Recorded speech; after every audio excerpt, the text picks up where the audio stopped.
அத்தியாயம் 37. 4 வருடங்களுக்கு பிறகு. எப்படி இந்த 4 வருடம் ஓடியதென்றே தெரியாத அளவுக்கு வேகமாய் ஓடிவிட்டது நாட்கள். ஆனால் ஒன்று மட்டும் உண்மை. இந்த 4 வருஷம் ஜெயில் வாழ்க்கை அனலுக்கு நிறைய விஷயம் கத்துக் கொடுத்திருக்கு. அவன்கிட்ட நிறைய மாற்றம் வந்திருக்கு. அது எல்லாத்துக்கும் இந்த ஜெயில் பயணம் ஒரு காரணம். வாழ்க்கையில எதுவும் நிரந்தரமில்ல. காதல், பணம், பதவி, இது 3க்கும் எப்ப ஆப்பு வரும், எப்படி பிச்சுக்கிட்டு போகும்னு அந்த கடவுளால கூட ப்ரெடிக்ட் பண்ணவே முடியாது. இது யாருக்கு பொருந்துமோ இல்லையோ, ஆனா அனலுக்கு நல்லா பொருந்தும். 4 வருஷம் எப்படி போச்சுன்னு தெரியாத அளவுக்கு வேகமா ஓடிடுச்சு. அனல் போற இடத்துல எல்லாமே அவன் பேரு ஒரு பிராண்டு தான். அவன் கூட்டணி சேர்க்கல, தாதான்னு பீத்திக்கல. ஆனாலும் அங்க அவனுக்குன்னு ஒரு மரியாதை. அவனை பார்த்தாலே பயந்து நடுங்குனாங்க. அவன்கிட்ட வச்சுக்க எல்லாருக்கும் ஒரு பயம். விடிஞ்ச அனலுக்கு விடுதலை நாள். ஆனா அதுக்கான சந்தோஷம் அவன் முகத்துல கொஞ்சம் கூட இல்ல. இந்த 4 வருஷம் அவன் வாழ்க்கைய மொத்தமா மாத்திடுச்சுன்னு தான் சொல்லணும். இங்க இருக்க எல்லா கைதியையும் பார்க்க யாராவது வருவாங்க. ஆனா அனல பார்க்க யாருமே வந்ததில்ல. இப்போல்லாம் அனல் பேரு ஒரு பிராண்டாவே மாறி போயிடுச்சு. அவன்கிட்ட யாருமே வச்சுக்கிறதில்ல. அவ்ளோ பயம். அனல் விடுதலையாக போறதால பலர் வந்து அவன்கிட்ட பேசிட்டு போனாங்க. அவனுக்கு சில அட்வைஸ் கொடுத்தாங்க. அப்பதான் சசி அனல தேடி வந்தான். அவன்கிட்ட ஒரு கடிதத்தை கொடுத்தான். அந்த 4 வருஷத்துல அனலுக்குன்னு இருந்த ஒருத்தர் சசி மட்டும்தான். அனல் எவ்ளோ திட்டினாலும் முறைச்சு பார்த்தாலும் தேடி வந்து பாசமா பேசுறவன் அவன்தான். அதனாலே அனலையும் மீறி அவன் மேல ஒரு அன்பு வந்துருச்சுன்னு சொல்லிதான் ஆகணும். அண்ணே, நீங்க வெளியே போனா அந்த லெட்டரை மட்டும் எப்படியாவது என் வீட்டுல கொடுத்துருங்க. நான் எங்கேயோ ஒரு இடத்துல நிம்மதியா இருக்கேன்னு எங்க வீட்டுல நினைச்சிட்டு இருக்காங்க. ஆனா நான் ஜெயில்ல, அதுவும் வெளியவே வர முடியாத ஆயுள் கைதியா இருக்கேன்னு தெரிஞ்சா உடஞ்சு போயிடுவாங்க. ஒரு புள்ளையா, அண்ணனா, அவங்களுக்கு நான் எதுவும் செஞ்சதில்ல. ஆனா அவங்களுக்கு நான் இங்க இருக்கிறது மட்டும் தெரிய வேணாண்ணே என்று உள்ளுக்குள் வேதனை இருந்த போதும் வெளியே சிரித்து வைத்தான். அனலுக்குள் ஏதோ செய்தது. ஆனாலும் அவன்தான் உணர்வுகளை வெளிக்காட்டாதவன் ஆச்சே. அதனால் ஒரு மென்னகை கூட சிந்தாதவன் அப்பொழுதும் கூட அவனை மிரட்டத்தான் செய்தான். நான் ஒன்னும் உனக்கு அண்ணன் இல்ல. அவங்கள என்னால பார்க்கவும் முடியாது. நான் எதுக்குடா நீ சொன்னதை பண்ணணும்? என்னால முடியாது. உனக்கும் எனக்கும் எந்த சம்மந்தமும் இல்ல. வழக்கம் போல அவன் மனம் நோகும்படிதான் பேசினான் அனல். ஆனாலும் சசி சிரித்து கொண்டான். அவனுக்கு நம்பிக்கை இருந்தது, நிச்சயம் அனல் அவர்கள் குடும்பத்தை சந்திப்பான் என்று. அனல் ஜெயில் விட்டு போவது பலருக்கும் சந்தோஷம்தான். விட்டால் பட்டாசு வெடித்து கொண்டாடும் அளவுக்கு உள்ளே குஷி இருந்தாலும் வெளியே காட்டிக்கொள்ளாமல் அமைதியாகவே இருந்தார்கள். அப்புறம் இருக்காதா என்ன? அவன் இருக்கும்போதுதான் வாலாட்ட முடியாதுல்ல, அந்த கோபந்தான். மார்க் ஒரு பொருளை எடுத்து அனலிடம் கொடுத்தான். உனக்கு ஏதாவது வேணும்னா இதை ஆளுங்க கிட்ட கொண்டு போய் கொடு. அவங்க உனக்கு என்ன வேணுமோ செஞ்சு கொடுப்பாங்க என்றார். ஆனால் அதை வாங்காமல் அவர் கையிலே கொடுத்து விட்டு சென்றான். அனல் விட்டு செல்வதை எண்ணி சசி கண்ணீர் வடித்தான். அனலுக்கு இதெல்லாம் புதிதாக இருந்தது. பல வருடங்களுக்கு பிறகு சுதந்திர காற்றை சுவாசிக்கிறான் அனல். அவன் ஒரு சொடக்கு போட்டால் போதும், வரிசை கட்டி வந்து வேலையாட்கள் முன்னே நிற்பார்கள். அவன் போடும் சட்டை கலருக்கு ஏற்றது போலதான் ஒவ்வொரு நாளும் அவனுக்கு கார் வந்து நிற்கும். அவன் ஒரு பார்வை பார்த்தால் அதை வைத்தே அவன் எண்ணத்தை புரிந்து கொண்டு வேலை செய்யும் வேலையாட்கள் என்று சொகுசாக வாழ்ந்தவனை இந்த 4 வருட ஜெயில் வாழ்க்கை நிறைய கற்றுக் கொடுத்துதான் அனுப்பியிருந்தது. கார் இல்லாமல் வெளியே சென்றது இல்லை. பாக்கெட்டில் பணம் இல்லாமலும் இருந்தது இல்லை. அந்த சிவாஜி படத்துல நம்ம சூப்பர் ஸ்டார் கிட்ட கூட 1 ரூபாய் இருந்துச்சு. கொய்யால நம்ம ஹீரோ ஜி கிட்ட அது கூட இல்லைங்கிறதா சோகமான சம்பவம். அரசனும் ஆண்டி அவன் கேள்விப்பட்டிருக்கேன். ஆனா அம்மா சத்தியமா இன்னைக்கு தாண்டா பாக்குறேன். சீக்கிரமே நீ யாரும் இல்லாம நிப்ப என்று அவள் சொன்ன வார்த்தை இத்தனை சீக்கிரம் வெல்லும் என அவன் கனவில் கூட நினைக்கவில்லை. அவள் பத்தினி போலும். அதுதான் பட்டென்று பழித்து விட்டதோ. இதுவரை ஆட்டோவில் சென்று பழக்கமில்லை. இப்பொழுது அதற்கு வழியும் இல்லாமல் த கிரேட் அனல் ஆத்திரேயன் முதல் முறை நடராஜா பயணத்தில் கிளம்பி விட்டான். அதுவும் பாதி கிழிந்த ஷூவுடன். அவன் முதலில் சென்றது அவன் அன்னையின் கல்லறைக்குத்தான். எவ்வளவு நேரம் அங்கு இருந்தானோ தெரியவில்லை. அடுத்து அவன் சென்றது அவர்கள் வீட்டிற்குத்தான். அவர்கள் மன்னித்து விடுவார்கள் என்ற எண்ணத்தில் செல்லவில்லை. ஒரு முறை தன் அன்னை வாழ்ந்த இடத்தை பார்க்க ஆசை பிறந்தது அவனுக்குள். ஆனால் அதற்கு கூட அவனை அந்த வீட்டுக்குள் அனுமதிக்காமல் அடித்து விரட்ட சொன்னார் அவன் வளர்ப்பு தந்தை. அவன் முகத்தில் முழிப்பதை கூட அவர் பாவமாக எண்ணினார். அவ்வளவுதான். சொந்தம் என்று யாரும் இல்லை. சொத்து பத்து ஏதுமில்லை. அன்னை என்ற உறவும் இல்லை. போக இடமில்லாமல் நிர்கதியாய் நின்றவனின் கண்களில் அகப்பட்டது வெள்ளி தொட்டி ஓரம் கிடந்த பாதி மங்கிய நிறத்தில் வெள்ளி காப்பு ஒன்று. அதை கண்டதும் அனல் கண்களில் சிறு அதிர்ச்சி. அவன் கைகள் அன்னிச்சையாக அந்த காப்பை தொட்டு எடுத்தது. அது அதேதான் தென்றல் வாங்கி கொடுத்த காப்பு. கல்யாணத்துக்கு முன்புதான் அதை குப்பை தொட்டியில் வீசியிருந்தான் அனல். அவள் கண்ணீருக்கு வழி அதிகம் என்பதை இப்போது ஒப்புக்கொள்கிறான் அவன். ஆனாலும் அவன் மனதின் ஓரம் இப்பொழுதும் கூட அவன் நிலைக்கு அவளே காரணம் என்ற எண்ணமே தலை தூக்கி நின்றது. என்ன ஆன போதும் அவள் மீதான கோபம் இந்த நொடி வரைக்கும் அவனுக்கு மட்டுப்படவே இல்லை. பேசாமல் நண்பர்களிடம் சென்று உதவி கேட்கலாம் என்று நினைத்தான். ஆனால் அவர்களோ அனலை கண்டதும் பார்த்தும் பார்க்காதது போல சென்றார்கள். சிலர் நேரடியாகவே முகத்தின் முன்பு சொல்லிவிட்டார்கள். சிலர் சில பணக்கட்டுகளை கையில் திணித்து இனி இந்த பக்கம் வராதே என்றார்கள். இத்தனை பேரும் அனல் பணத்தை அற்பமாய் சேர்ந்து செலவு செய்தவர்கள், ஓசி குடி குடித்தவர்கள்தான். அனல் இதழ் விரக்தியாக விரிந்தது. என்னடா வாழ்க்கை இது என்று சலிப்பு எட்டி பார்த்தது. அவனிடம் வாங்கி தின்றவர்கள் என்று அவனை பார்த்தே நக்கல் செய்தார்கள். வாழவே வெறுப்பாக இருந்தது. அப்பொழுதுதான் அனல் பாக்கெட்டில் இருந்த கடிதம் அவன் கண்ணில் பட்டது. எதுவாக இருந்தாலும் இதை சசி குடும்பத்தில் ஒப்படைத்துவிட்டு மேற்கொண்டு பார்த்து கொள்ளலாம் என்று அந்த கடிதத்தில் இருந்த ஊரை நோக்கி பயணத்தை துவங்கினான் அனல். அதே சமயம், தென்றலம்மா வராங்க என்று ஓடி வந்து ஒருவன் கதவை திறக்க அந்த காருக்குள் இருந்து இறங்கி வலது காலை வெளியெடுத்து வைத்து இறங்கினாள் தென்றல். அந்த அப்பாவி குண்டு கண்ணங்கள் மெலிந்து அந்த கொழு கொழு தேகமெல்லாம் கரைஞ்சு ஆலியா பட்டுக்கு அனதர் மாடல் மாதிரி செதுக்கி வச்சாப்ல கர்வ் வச்ச உடலமைப்பை அழகா எடுத்து காட்டுச்சு அந்த காட்டன் சேலை. அவள் முட்டியை தொடும் மொத்த கூந்தலையும் அள்ளி மொத்தமாக கொண்டே போட்டு கண்ணில் இருந்த சோடா புட்டி எங்கடான்னு நம்ம பதட்டமா தேடும் போதா தெரிஞ்சது அதெல்லாம் மாத்தி லென்ஸ் வச்சாச்சுன்னு. மொத்தமா சொல்லணும்னா அந்த அப்பாவித்தனம் எல்லாம் மாறி மேடம் வேற லுக்கு மட்டும் இல்ல, ஒரு மாதிரி பார்த்தவருக்கே வரும் பக்கு அப்படி மாறிட்டாங்க. என்ன பில்டப் எல்லாம் பயங்கரமா இருக்குன்னு நீங்க ஸ்லோ மோஷன்ல பாக்குறது எனக்கு புரியுது. உண்மைதான், இந்த பில்டப் எல்லாமே நம்ம தென்றலுக்கு தான். அவ இப்ப அப்பாவி ஹீரோயின் இல்ல, ஹீரோ கூட ஃபைட்டு போற டஃப்பான ஹீரோயினா மாறிட்டா. அவளோட குணத்தை மொத்தமா மாத்திக்கிட்டா. கராத்தே, சிலம்பம் இப்படி இந்த 4 வருஷத்துல அவளை எவ்வளவோ தைரியமா மாத்திக்க முடியுமோ அவ்வளோ தைரியமா மாத்திக்கிட்டா. அது மட்டும் இல்ல, இப்ப அவங்க வெறும் தென்றல் கிடையாது, தென்றல் எம்எல்ஏ. இன்னும் எவ்வளவு நாளைக்கு தான் நம்மளும் வாங்கிக்கிட்டே இருக்குது? இது திருப்பி கொடுக்கறதுக்கான நேரம். வாங்க இனி அவ எப்படி திருப்பி கொடுக்கறான்னு பாப்போம். அத்தியாயம் 38. பெண்ணாய் பிறப்பதற்கே மாதவம் செய்திட வேண்டும் அம்மா. இது சான்றோர் கூற்று. இருக்கலாம், ஒருவேளை அவர்கள் பணக்கார வீட்டிலோ இல்லை சிறந்த பெற்றோர் வளர்ப்பிலோ பிறந்து வளர்ந்தால் மட்டுமே. ஆனால் ஏழை குடும்பத்தில் பிறக்கும் பிள்ளைகள், அதுவும் பெண் பிள்ளைகள் படும் பாட்டை அந்த கடவுளால் கூட சகிக்க முடியாது. கண்ட நாயெல்லாம் கண்ட இடத்தில் கை வைத்தாலும் விதியை என்று விலகி செல்லத்தான் வேண்டும். நான் விதிவிலக்கு என்று வீம்பு கொண்டு வீற்றி எழுந்தால் அப்பொழுதும் பொட்டச்சிக்கு எதுக்கு பொல்லாத கோபம், பொண்ணா பிறந்தா பொறுத்துதான் போவோணும் என்று இன்னொரு பெண்ணே பொல்லாத நியாயம் பேசிக் கொண்டு வரும் உலகம் இது. படிக்கும் இடத்திலிருந்து ஆரம்பிக்கும் பெண்களுக்கான இச்சை செயல்களும் கொடுமைகளும். பேருந்தில் சென்றால் ஒருத்தன் உரசுவான், ஆட்டோவில் சென்றால் ஒருத்தன் இடிப்பான். நியாயம் கேட்டால், அப்படி சொகுசா வரணும்னா உன் அப்பனை பஸ் வாங்கி விட சொல்லு என்று பெற்ற தகப்பன் வரைக்கும் தரைக்குறைவாய் இழுத்து பேசுவார்கள். பாவம், பெண் பிள்ளையை பெற்றெடுத்து அவர் இன்னும் எத்தனை பேச்சுதான் வாங்குவார். ஏயா கொஞ்சம் தள்ளிதான் இல்ல, பொட்டச்சிய உரசுறதே பொழப்பா வச்சுட்டு அலையிறானுங்க போக்கத்தவனுங்க. வழக்கம் போல் அந்த ஓட்ட பஸ்ஸில் ஒரு குரல் ஒலித்தது. இது எல்லா பஸ்லயும் நடக்கிற விஷயம்தான்.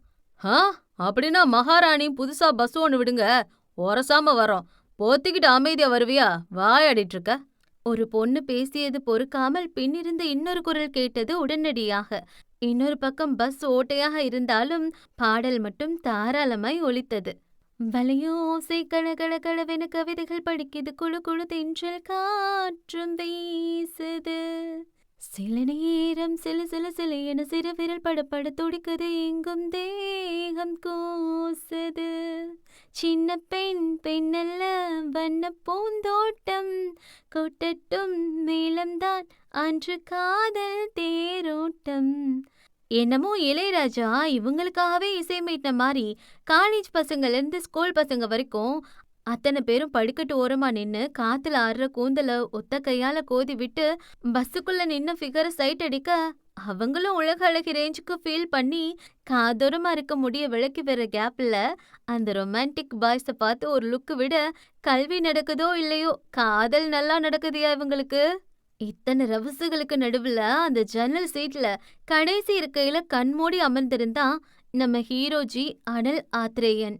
அவன் வாழ்நாள்ல நீ இப்படி ஒரு ஓட்ட பஸ்ல ஓரமா அமர்ந்து அதுவும் உட்கார இடம் இல்லாம ஒண்டி போய் அமர்ந்திருப்பாய் என்று யாரேனும் சொல்லி இருந்தாலும் சாமி சத்தியமாய் நம்பி இருக்க மாட்டான். ஆனால் இதோ நடந்து கொண்டிருக்கிறது. எவ்வளவு உச்சத்தில் இருந்தாலும் அவனை இறக்கிவிட அந்த இறைவனுக்கு 2 நொடி ஆகாது என்பதற்கு அனல்தான் சிறந்த உதாரணம். ரொம்ப ஆடாத மனிதா, ஒரு நாள் ஆண்டவன் உன்னை இறக்கி விடுவா மனிதா என்பதற்கு ஒரு நல்ல உதாரணம் அனல்தான். அவன் வாழ்நாள்ல இதுவரைக்கும் இது போல பஸ்ஸ தொட்டது கூட கிடையாது. ஆனால் இன்று அனைத்துமே தலைகீழாக மாறிவிட்டது. காரிலும் பிரைவேட் ஜெட்டிலும் மட்டுமே சென்று பழக்கப்பட்டவனுக்கு இந்த லொடக் லொடக் பஸ்ஸும் குண்டும் குழியுமான சாலையும் முற்றிலும் புதிது. அதுவும் 4 கிலோமீட்டர் செல்வதற்கு முன் பஸ் 400 முறை நின்றது. பஸ்ஸில் மனுஷங்க இருக்காங்களோ இல்லையோ, ஆனா ஆடு கோழின்னு அம்புட்டும் இருக்கு. நீண்ட நேர பேருந்து பயணத்திற்கு பின் உடலெல்லாம் வலி எடுக்க அனல் வந்து நின்றது தேனி மாவட்டத்தின் சிறிய கிராமத்தில்தான். இத முன்னாடியே சிலர் கெஸ் பண்ணிருப்பீங்க. சரி பாப்போம். சிட்டியில் வாழ்ந்தவனுக்கு 4 தெருவில் ஒரு மரத்தை பார்த்தாலே அதிசயம்தான். ஆனால் இங்கு கண்ணு கெட்டிய தூரம் வரை நெடுநெடுவென வளர்ந்து நின்றது தென்னை மரம், மாமரம், புளிய மரம், இன்னும் எக்கச்சக்கம். சிட்டியில் அங்குமிங்கும் தொங்கும் கேபிள் வயரும் கரண்ட் வயரும் என வானத்தை கூட முழுதாய் பார்க்க முடியாது. ஆனால் இங்கே அப்படி எதுவும் இல்லை. அனல் பல நாடுகளுக்கு பயணம் செய்தவன்தான். என்றாலும் இந்த பயணம் அவன் வாழ்வில் புதிது. இது போன்ற கிராமம் அவனுக்கு புதிது. அதையெல்லாம் வியந்து பார்த்தவனை விரைந்து அழைத்தார் டீக்கடை முத்து அண்ணா. என்ன தம்பி, ஊருக்கு புதுசா? அவர் குரலில் கழுத்தை மட்டும் திருப்பி பார்த்தவனுக்கு சட்டை இல்லாமல் வெற்று உடலுடன் லுங்கியை மட்டும் கட்டிக்கொண்டு சரசரவென்று கண்ணாடி கிளாஸில் டீயை ஆத்தி கொடுத்தவரை கண்டு ஆச்சரியம். அவன் பார்த்தவரை யாரும் இப்படி சட்டை இல்லாமல் டீ போட்டோ குக் பண்ணியோ அவன் எந்த கடையிலும் பார்த்தது இல்லை. என்னப்பா அப்படி பாக்குற, ஊருக்கு புதுசா? அவர் ஒற்றை பார்வையிலேயே அவன் புதிது என்பதை கணக்கச்சிதமாய் எடை போட்டு விட்டார். சிட்டி பக்கம் எப்படி ஆட்டோக்காரங்க கூகுள் மேப் மாதிரியோ அந்த மாதிரிதான் கிராமத்து பக்கம் டீ கடைக்காரங்களும். அவங்களுக்கு தெரியாத அட்ரஸும் இல்ல, அவங்களுக்கு தெரியாத நியூஸும் இல்ல. சன் நியூஸுக்கு கூட லேட்டா தான் தகவல் போகும். ஆனா நம்ம டீ கடைக்காரங்களுக்கு அடுத்த நிமிஷம் விஷயம் டெலிவரி ஆகும். அனல் பட்டும் படாமல் பேசினான். அவன் கண்கள் இங்கும் அங்கும் சிலவற்றை எடை போட்டு கொண்டிருந்தது. யார் வீட்டுக்கு வந்தீங்க? அவர் டீ ஆத்தியபடி கேட்டார். சசி, இவன் சாதாரணமாக சொன்னான். அப்படி யாரும் எனக்கு தெரியாதே. யோ சொக்கா, உனக்கு அப்படி யாரையும் தெரியுமா? தெரியலே தம்பி, அவங்க அப்பா பேர் தெரியுமா?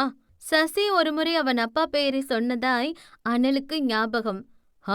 மொக்கையன் என்றதும் தான் தாமதம். இவ்வளவு நேரம் சிரித்து பேசிய டீக்கடைக்காரர் ஓனர் முகம் மாறியது. அந்த கொலகார பைய வீட்டுக்கு வந்த எங்க ஐயாவை கொல்ல பார்த்த அயோக்கியாச்சே அவன். ஓ நல்லதுக்கு சொல்றேன், நீ வந்த வழியா போயிரு, அம்பிட்டுதான் என்று எச்சரிக்கை செய்தார் அவர். அனலுக்கு ஒன்றும் புரியவில்லை. அவங்க வீடு எங்க இருக்குன்னு சொல்லுங்க, போகணுமா இல்லையா நான் முடிவு பண்ணிக்கிறேன். சொன்னா கேட்க மாட்டேங்கிற, உன் தலையெழுத்து என்றவர் சசி வீட்டுக்கு வழியை சொன்னார். அவர் சொன்ன வழியில் சென்றவன் ஊருக்கு ஒதுக்குப்புறமாய் ஓரிடத்தில் வந்து நின்றான்.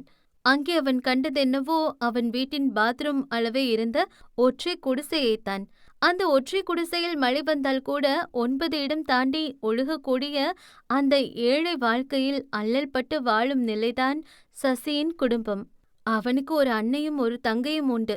மூவரும் ஒருவேளை சோற்றுக்கு கூட அல்லல் பட்டு அன்றாடம் வேலை பார்த்தால் மட்டுமே அவர்களுக்கு அன்றைய நாள் வயிற்றுக்கு உணவு கிட்டும். இல்லையெனில் அந்த நாள் உண்ணாவிரதம் என்று எண்ணிக்கொள்ள வேண்டியதுதான். இவ்வளவு சின்ன ஓலை குடிசையிலா வாழ்கிறார்கள் இவர்கள் என்று அதிர்ந்து பார்த்தவன் அந்த பக்கம் கிழிந்த சட்டையை 8 இடத்தில் ஒட்டு போட்டு மங்கிய பழைய பாவடையுடன் தலையில் ஒரு பிளாஸ்டிக் குடமும் இடுப்பில் ஒரு பிளாஸ்டிக் குடத்தையும் தூக்கி சென்று சிறுமியை அழைத்தான். பள்ளி செல்லும் வயதுதான் அவளுக்கு. அனல் அழைப்பை கண்டு திரும்பியவள் குடத்தை இறக்கி வைத்துவிட்டு அனல் அருகே ஓடி வந்தாள். சொல்லுங்கண்ண, அம்மா ஊர்ல இல்ல, நீங்க வட்டி வாங்க வந்தவர் தானே? ஒரு 2 நாள் கழிச்சு வரீங்களா? என்கிட்ட காசு இல்லையே என்றாள் படபடவென்று. இல்ல, நான் அனல், சசி அனுப்புனா என்று அனல் சொல்லி முடிக்கவில்லை. அடுத்த நொடி அந்த சிறுமியோ, ஏம்மா இங்க வாயேன், சசி அண்ணா ஃப்ரெண்டு வந்திருக்காங்க, சீக்கிரம் வாமா என்று ஏகபோக குஷியில் கத்தி அழைத்தாள் அவள். சற்று முன்புதான் அன்னை ஊருக்கு போய்விட்டதாய் சொன்னவள் இப்பொழுது அன்னையை அழைக்கிறாள் என்று அனல் வியப்புடன் பார்க்க, தப்பா எடுத்துக்காது என்ன, அடிக்கடி உங்களை மாதிரி கந்து வட்டிக்கு பணம் கொடுத்த சிலர் காசு கேட்டு கண்டபடி பேசுவாக. அப்ப அம்மா இல்லைன்னு பொய் சொல்லிவிடுவேன். நீங்களும் அவகதான் நினைச்சுதான் பொய் சொன்ன என்று தலையை சொரிந்து கொண்டவளை கண்டு அவன் இதழ் மெல்லமாய் விரிந்தது. ஒரு கிழிந்த புடவை பல இடங்களில் ஒட்டு போட்டு 50 தாண்டிய ஒருவர் முகமெங்கும் புன்னகையுடன் ஓடி வந்தார். அனல் அந்த ஒற்றை குடிசையை அங்குமிங்கும் சுற்றி பார்த்தான். இதுவரை இவ்வளவு சின்ன வீட்டை அவன் பார்த்ததே இல்லை. அதற்குள் எப்படி இவர்கள் இருக்கிறார்கள் என்று அவனுக்கு ஆச்சரியம். பளிங்கு மாளிகையில் வாழ்பவர்களுக்கு எங்கிருந்து தெரிய போகிறது ஓலை குடிசை கூட இல்லாமல் ஒருவேளை சாப்பாட்டுக்கே கஷ்டப்படும் சாமானிய ஏழைகளின் நிலை. அத்தியாயம் 39. சசி அவன் குடும்பத்தை பற்றி சொல்லியிருக்கிறான். ஆனால் பொய் மட்டும். அவர்கள் இவ்வளவு கஷ்டப்படும் குடும்பம் என்று அவன் சொல்லவில்லை. அதற்கும் காரணம் உண்டு. அனலை பார்த்ததும் அவன் பணத்தில் செழித்து வளர்ந்தவன் என்று சொல்லிவிடலாம். எங்கே தான் வறுமையில் உள்ளவன் என்று தெரிந்தால் அனல் தன்னுடன் பழக மாட்டானோ என்ற பயத்தில்தான் தன் குடும்பம் பற்றிய உண்மையை சசி மறைத்து விட்டான். அவன் நினைத்ததில் தவறில்லை. அனல் அப்படிப்பட்டவனாகத்தானே இருந்தான். ஒருவனின் பணத்தையும் அந்தஸ்தையும் வைத்துதானே அவர்களிடம் பழகி இருக்கிறான். அனல் பார்வை அந்த ஒற்றை ஒட்டக்குடிசையை சுற்றி வலம் வருவதை சசியின் அன்னையும் கவனிக்கத்தான் செய்தார். அவன் பார்வைக்கான பதிலை அவன் கேட்கும் முன் அவரே சொன்னார். சசியின் தந்தை பிறந்தது சிலம்பம்பட்டி, அவன் அன்னை பிறந்தது பக்கத்து ஊரான வைரம்பட்டி. இரு ஊருக்கும் காலம் காலமாக பகை. 2 ஊர்லயும் மாத்தி மாத்தி பொண்ணு கூட எடுக்க மாட்டாங்க. அப்படி பொண்ணு எடுத்தா ஊரை விட்டு ஒதுக்கி வச்சிருவாங்க. இது எல்லாத்தையும் மீறி அவங்க காதல் கல்யாணம் பண்ணதால அவங்கள ஊரை விட்டு ஒதுக்கி வச்சுட்டாங்க. அது மட்டும் இல்ல, இவங்க கூட யாரும் பேசவும் மாட்டாங்க, எந்த உதவியும் செய்யவும் மாட்டாங்க. இதனால ரொம்ப பாதிக்கப்பட்ட சசி அப்பா ஊர் தலைவரான வர்மனை கொல்ல போனதாகவும், இதை கண்டுபிடிச்ச ஊர் மக்கள் அவர் அசிங்கமா பேசினதால தூக்கம் மாட்டி இறந்துட்டாரு அவரு.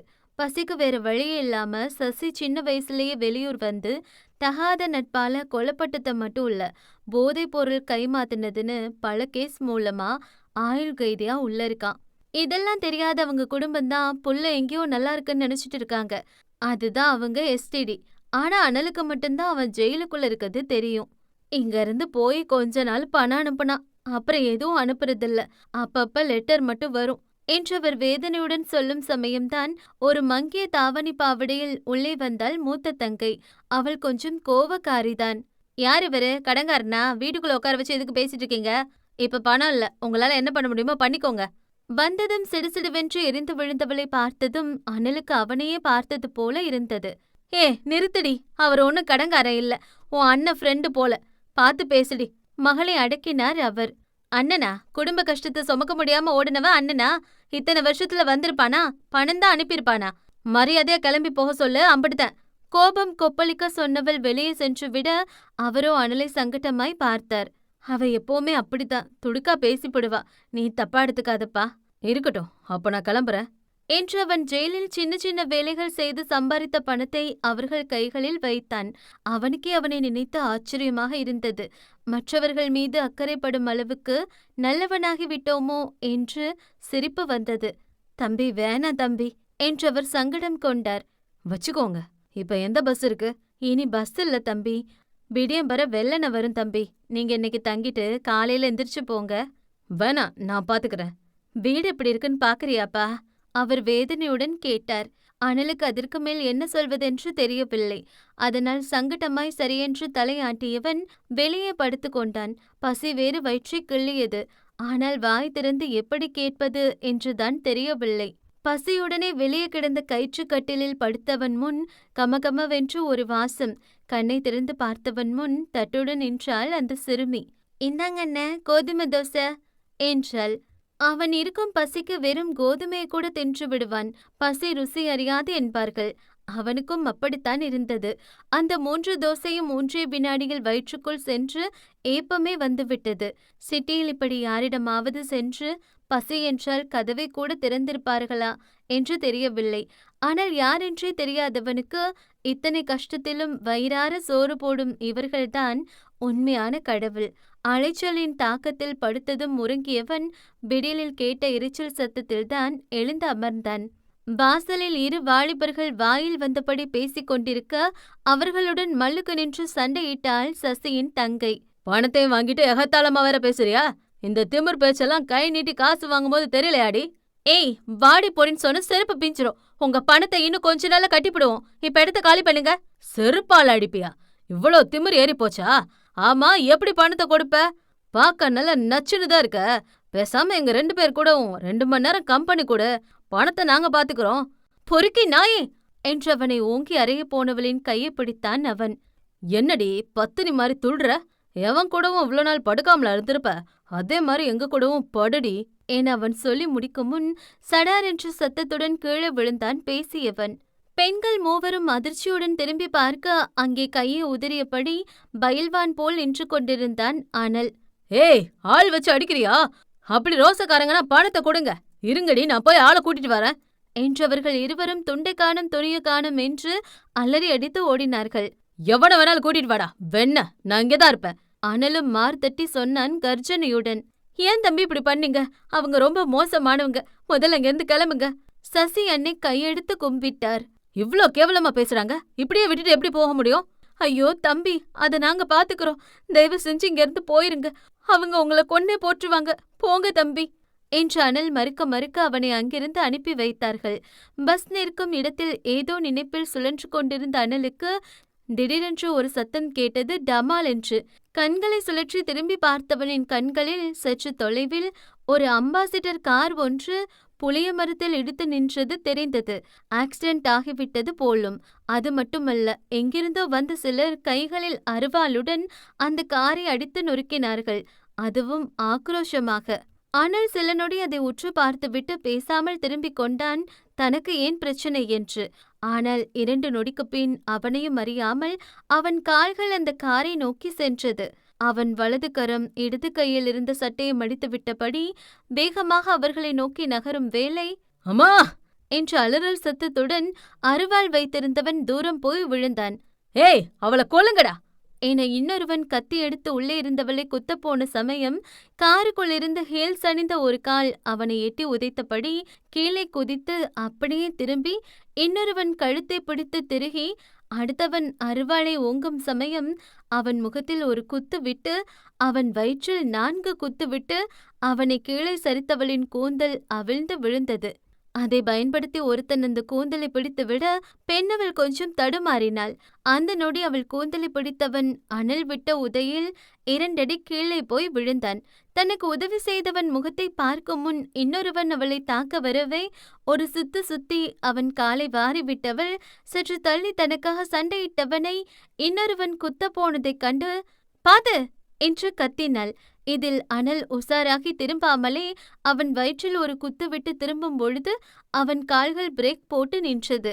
அவன் கண்கள் 2ம் அதிர்ச்சியுடன் விரிந்தது அவன் கண்ட காட்சியில்.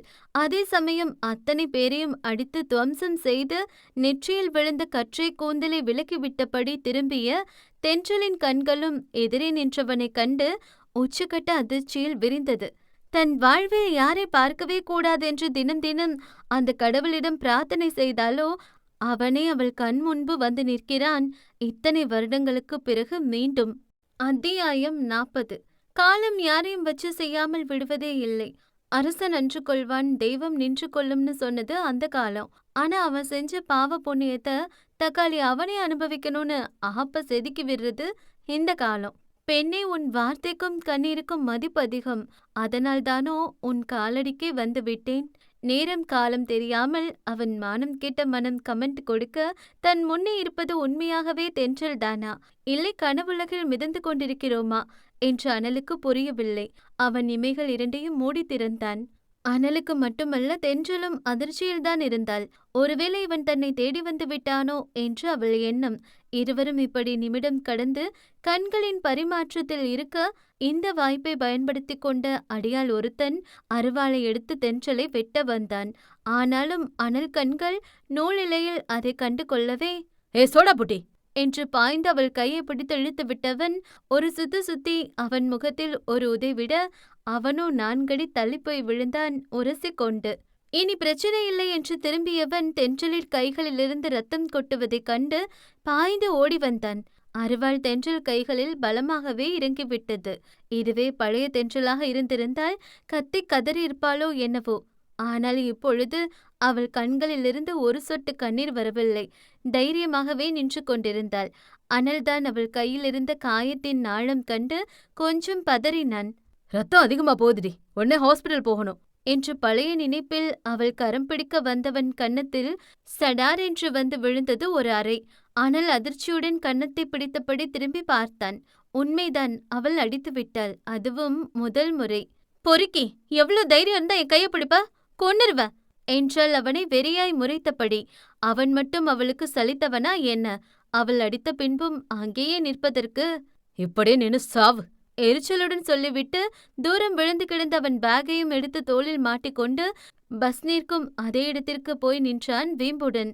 அடித்து விட்டாள் என்று கோபம் அப்பட்டமாய் தெரிந்தது அவனுள். இதையே பழைய அனலாக இருந்திருந்தால் இந்நேரம் அவள் இரு கண்ணமும் பஞ்சராகியிருக்கும். ஆனால் பொறுமையாக வந்துவிட்டான் எனில் ஆச்சரியம்தான். தென்றல் கைகளில் காயம் ஆழமாக இறங்கிவிட்டது.